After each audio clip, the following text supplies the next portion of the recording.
Bienvenidos nuevamente a nuestro encuentro en la revista Contraportada, en este espacio que hemos dominado.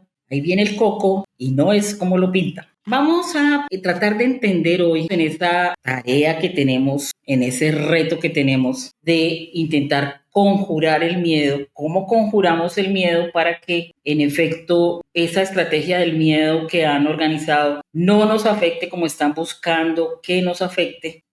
Lo que yo entiendo que hay que hacer es intentar entender, intentar comprender cómo se monta esa estrategia y cómo funciona esa estrategia hoy en día casi que inevitablemente, inexcusablemente pegada, agarrada, encadenada, si quieren, a los medios de comunicación. En un principio que se ha dado en descubrir, de reconocer hoy en día que la tarea de los medios inicialmente fue informar. Hoy en día entendemos que los medios también desinforman, pero además que la tarea que pocas veces admiten y que nos negamos los seguidores de determinados medios de comunicación a reconocer como que está pasando eso, es que los medios de comunicación también producen realidad. También nos construyen unas narrativas, nos cuentan unos hechos reales o ficticios y lo que van a hacer es intentar magnificar el asunto para que nosotros tengamos miedo, hagamos lo que ellos quieren y efectivamente nos encaminemos por el sendero que está dispuesto para ello.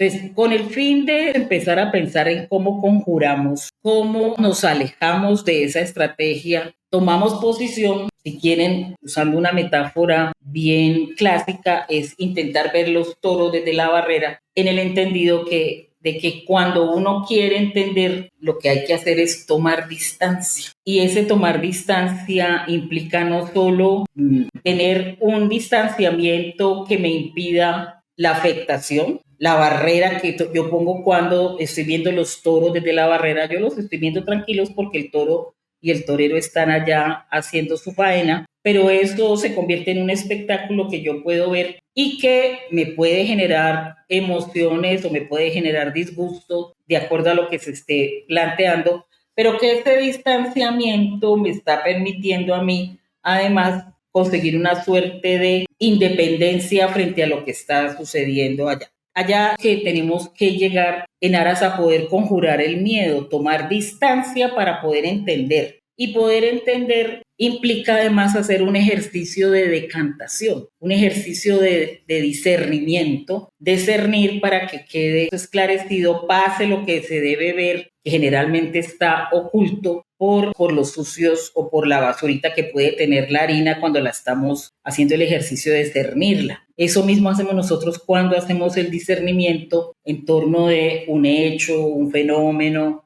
una situación, un sentimiento, una pasión que nos esté intentando desbordar. Entonces, se hace el ejercicio de discernimiento para poder entender. Y una vez nosotros entendemos, efectivamente podemos construir mecanismos para conjurar eso que nos han planteado, para apabullarnos o que finalmente hagamos lo que quien está coordinando la estrategia finalmente busca que suceda. Un ejemplo hoy en día, hoy muy claro, es como toda esta situación que está pasando con el desplazamiento de los barcos y del material bélico de los Estados Unidos en el Caribe, enfocándose en Venezuela, pero de vez en cuando también dicen que lo enfocan hacia toda la zona del Caribe, pero también efectivamente pareciera ser que quieren enfocarlo sobre Colombia y nosotros tenemos medios de comunicación que están encargados de estarnos anunciando que los misiles y los barcos y todo esto que ha desplazado a Estados Unidos allí es un ejercicio indudablemente bélico, es un desplazamiento y una exhibición militar para que hagamos lo que ellos quieren. Se tomen el miedo, nos lleve a todos a ejercer alguna forma de presión para que quien tome las decisiones alineadas. En unos ejercicios, además, en ciertas partes de América Latina descarados, como uno ve lo que está pasando en Honduras, que se llega a decir claramente que si no gana la persona que sobre lo que Estados Unidos y el presidente de los Estados Unidos han definido que debería gobernar Honduras, pues la van a pasar muy mal. Es decir, se pregona con anticipación qué está pasando ahí.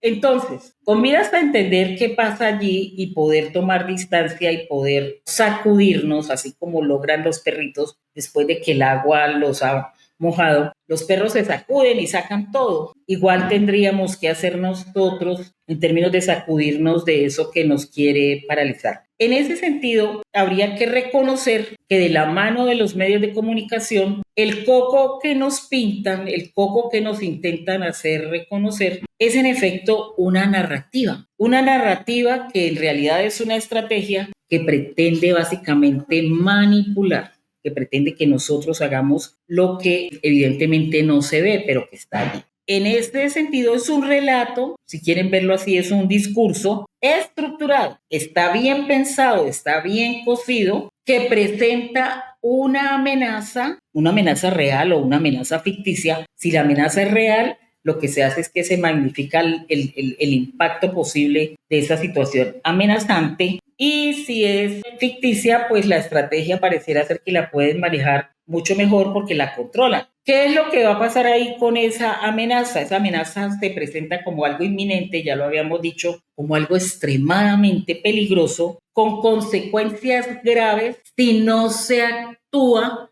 de la manera correcta. Pero lo que sucede es que nos están diciendo cuál es la manera correcta, cómo deberíamos actuar, qué deberíamos hacer, qué deberíamos exigir. ¿Por qué? Porque quienes controlan, ¿qué es lo que quieren? Direccionar las decisiones, direccionar comportamientos, pero también direccionar creencias. Se quieren direccionar y se quieren controlar. Si la gente toma la decisión, vamos a manipular a la gente para que la gente en su ejercicio decisorio actúe de esta o aquella manera. Nosotros lo vimos con el caso cuando la propuesta del plebiscito por el sí y el no, que después de que ya había pasado el plebiscito y sorprendentemente ganó el no, lo que nos dimos cuenta era que se había planeado una estrategia y se le salió al aire a uno de los diseñadores de la estrategia diciendo que lo que había que hacer con todo lo que dijeron antes de votar por el sí o el no era sacar a votar a los colombianos con una expresión clara que dijeron emberracados. ¿Eso qué quiere decir? Manipularon a través de desinformación que llena a la gente de rabia, de indignación, la manipularon para que la dirección de su decisión fuera la que ellos estaban esperando que fuera y que además vinieran unos ciertos comportamientos acordes con ese no, con esos comportamientos tendrían que ir en línea porque a la gente habría que decirle si usted votó por el no, tiene que ser coherente con estas y aquellas formas de exigencia y de comportamiento. Pero además, ¿qué es lo más peligroso? Que con esa estrategia se manipulan y se controlan las creencias, porque esa estrategia del miedo también tiene elementos de orden cultural. Y cuando se manipulan las creencias, lo que va a terminar pasando, de acuerdo a cómo lo planteaban los estoicos en su estudio sobre las pasiones, detrás de las pasiones, cualquiera de ellas, siempre están las creencias del individuo, creencias leídas como prejuicios. Entonces, en esas creencias se exacerban prejuicios, se mencionan, se dicen, se descubren prejuicios que la gente finalmente no quiere reconocer que es un prejuicio, pero en términos de una creencia aceptada, decide pensar que eso es así, que inevitablemente ni tiene que justificarlo, ni tiene que dar explicaciones porque de acuerdo a su creencia, esa situación se debe manejar de esa manera que le están proponiendo. ¿Qué se busca con esa estrategia? ¿Qué buscan los medios? O movilizar o paralizar o dividir las sociedades y las comunidades. Nosotros hemos visto que se invita a marchar, se invita a protestar, se invita en determinados contextos, bien sea de la derecha o bien sea de la izquierda, pero también aparece el otro elemento que es el no hacer, el paralizar. Nos llenaron de miedo en la pandemia y no se podía salir, no nos podíamos relacionar, no podíamos incluso ir a hacer la compra al mercado porque el gran peligro del COVID estaba presente y nos iba a afectar. Incluso hubo comportamientos extrañísimos que cuando ya ha pasado el tiempo uno decide pensar qué fue lo que pasó y qué fue lo que nos hicieron. Hubo actitudes que nos llevaron a hacer que uno dice, pero ¿cómo así? ¿Cómo así que dejar dos parqueaderos de intermedio entre carro y carro porque podía saltar el bicho de un lado a otro? Entonces había que dejar los parqueaderos cuando a plena luz del día, a pleno sol o a pleno frío. Entonces yo recuerdo que en los parqueaderos de los centros comerciales había que dejar el espacio entre carro y carro. Y eso, ¿quién explicó eso, no? Es decir, ahí estaba quienes están fraguando la estrategia si quieren vernos obedientes en términos de sociedad para ver que su ejercicio de control está funcionando. ¿Qué hacen los medios efectivamente con esa narrativa, con ese discurso de miedo que pretenden, con lo que pretenden moldear a las personas? A eso le ponen marketing. Y eso tiene atrás una estrategia que si usted empieza a mirar qué hacen las cadenas de noticias, las cadenas de televisión, los youtubers, los influencers que están de un lado o del otro, están aplicando estrategias de marketing. ¿Para qué? Para que igual que cuando nos venden un producto con publicidad adecuada, ahí hay detrás una estrategia de marketing que lo que quiere es moldear nuestras percepciones frente a qué, frente a lo que nos están anunciando como peligroso. ¿Para qué? Para vender inseguridad. Recuerden que hemos dicho que nosotros naturalmente somos vulnerables, naturalmente tenemos unos problemas muy graves frente a la falta de certeza del mundo que nos rodea por la misma condición humana, pero que si nos están vendiendo inseguridad sobre la inseguridad natural, el asunto se exacerba. La medida es cómo elevamos el nivel de miedo para que esa hiperrealidad que los medios están construyendo efectivamente nos afecte. Con una salvedad, miren, que si uno se pone muy juicioso en ese ejercicio de decantación, descubre que muchas veces esa hiperrealidad que los medios nos quieren hacer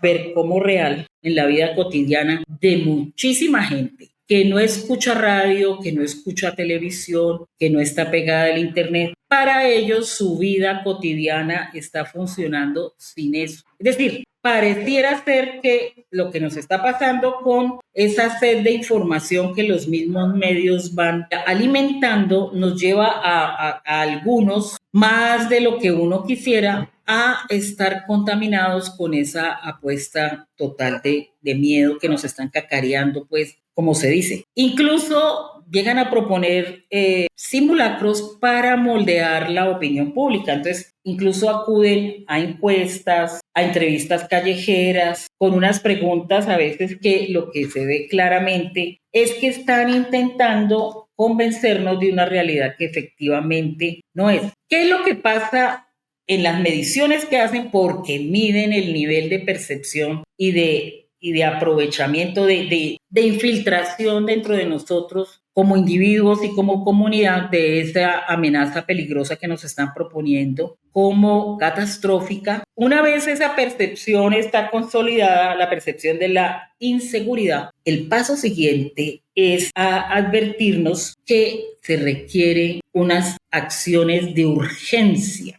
¿Medidas en qué? En políticas extremistas. Entonces, frente a lo que está pasando con el enfrentamiento de Estados Unidos con su presidente Donald Trump, específicamente enfocado sobre Venezuela, ha llevado a que efectivamente Venezuela busque también estrategias para armarse, para rearmarse. Y además, si no tiene cómo, pues lo que está buscando son socios estratégicos para ellos, para poder eventualmente defenderse frente a una agresión evidente. Entonces, frente al coco que me están poniendo, yo planto otro coco. Pero, ¿qué es lo que en el juego que hay que cuando es el que inicialmente plantea la estrategia de agresión, la ha planteado pensando que el otro no tiene capacidad de reacción y cuando evidencia que sí hay capacidad de reacción, emprende una pseudo retirada. Toma tiempo para dar a entender, no, esto no era lo que queríamos, pero es que el coco de acá también lo asusta. Entonces, una vez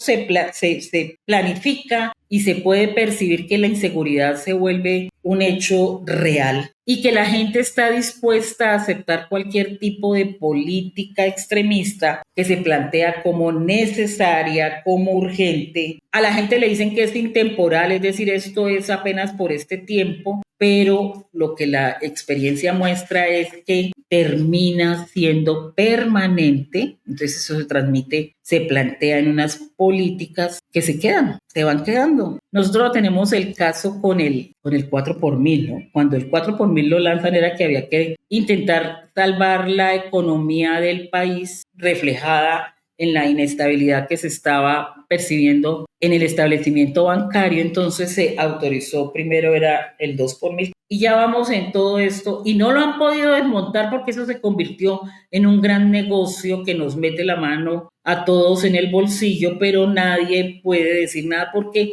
una cosa que se planteó como urgente, como necesaria, como la gran idea salvadora, porque todos ponen y todos ayudan a que la cosa pueda fluir de otra manera, ahí se quedó, ahí se quedó. Entonces, ¿qué es lo que aparece? Si nosotros empezamos a mirar con juicio ese ejercicio para tratar de cantar y entender qué es lo que está pasando, uno perfectamente podría hablar de que hay una doctrina del miedo. Una doctrina en términos de que ese proceso, si uno quisiera, viéndolo bien, podría pensar que incluso pueden construirse manuales paso a paso para que los medios con sus estrategas políticos, con sus intereses políticos y económicos finalmente puedan plantear una estrategia coherente para ellos y efectiva en términos del control y la división que nos quieren proponer. ¿Qué se hace? En primer lugar, miren qué se hace. Se crea la imagen, bien sea de una amenaza, de un peligro o de un enemigo, interno o externo, frente al cual necesariamente hay que responder.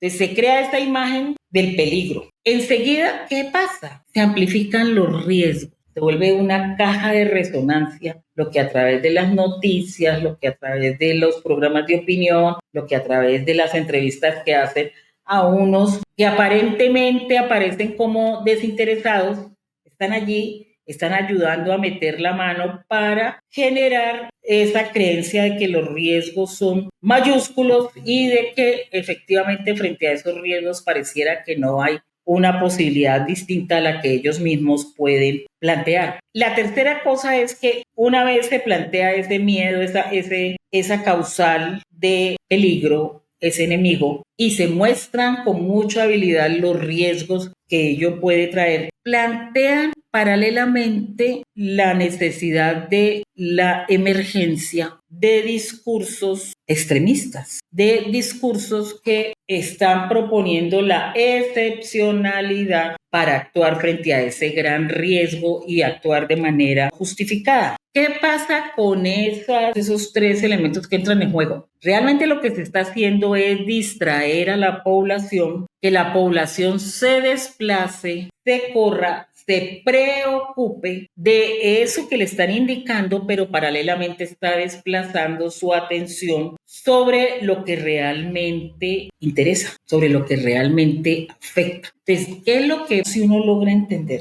¿Qué es lo que efectivamente se ha hecho? Un ejercicio de manipulación, un ejercicio de amplificación, y una vez eso está fundado, empieza la repetición. Entonces hay unos medios que ponen agenda y a los otros medios, para no parecer desactualizados, para no pecar de desinformados, terminan resonando, terminan repicando, repitiendo, y con ello ¿qué consiguen? Que el temor crezca, que el miedo se apodere y que incluso la gente no se atreva a expresar que tiene miedo, pero el miedo está ahí. Que el coco llegó, que el coco los tiene acoquinados, los tiene arrinconados, que además eso no se puede expresar porque pareciera ser que si se dice, pues se queda mal. Incluso se corre en la posibilidad de estigmatizar a quien se atreve a denunciar lo que está pasando. O se estigmatiza un tipo de comunidad, un tipo de grupo humano sobre el cual perfectamente encaja, según lo que los medios han ido diciendo, las características de ese enemigo o de ese peligro. Y una vez estigmatizado, pareciera ser que esta estigmatización posibilita, en primer lugar, la agresión, la exclusión y finalmente, cuando se dan esas dos anteriores, es posible desaparecer al otro. Entonces nosotros lo vimos perfectamente con la desaparición de un partido político completo sobre lo que los políticos dijeron de manera incansable en distintos estrados públicos, incluido el Congreso, con unos discursos, con unas narrativas de miedo frente al otro que justificaban cómo desaparecerlos. Y además se arma todo un aparato en ese momento estatal para coordinar esa desaparición del contrincante. Es si uno logra, volviendo pues como a la invitación del inicio, si uno logra desentrañar qué hay detrás, si efectivamente ejerce pensamiento crítico, análisis crítico y se da cuenta de que no se debe seguir dejando manipular y que va a hacer un ejercicio lo más honesto posible, lo más imparcial posible para poder desentrañar la intencionalidad de ese miedo que está allí. Es decir, que sea capaz de reconocer que eso que le están planteando como miedo ni es coco, ni es el coco y tampoco es como lo están pintando. No es como lo pintan, no nos podemos dejar manipular para responder como quieren los estrategas y los pregoneros de ese coco. Los estrategas, diríamos los políticos, el sistema económico, algunas personalidades de la economía y en efecto los pregoneros del coco, que esos sí quedaron clasificados y ubicados como el gremio de la gente que ejerce en los medios de comunicación de distinta manera, sea periodismo de investigación. Nosotros acabamos de ver cómo un periódico reconocido del país tuvo que salir a dar explicaciones porque habían construido noticias falsas con la IA, con la inteligencia artificial. Entonces no tienen ningún rubor en engañar, pero tampoco dijeron sobre qué había recaído el engaño. Salieron a pedir excusas por el reclamo que algunos que sí se dieron cuenta que los estaban engañando y efectivamente hacen la reclamación, porque si no hubiera habido quien reclama, tampoco había salido el espectador a decir que se habían equivocado y que durante 6 meses habían transmitido unas determinadas noticias falsas. Entonces, yo sé que de repente estamos enseñados a tragar entero, es como lo más fácil, comer sin masticar el asunto, pero sí queremos conjurar el miedo como estrategia política con la que nos quieren manejar. Es necesario reconocer que cuando le digan que ahí viene el coco, entienda que ni es coco ni es como lo pinta. Nos encontramos en una próxima oportunidad en este espacio de Contraportada.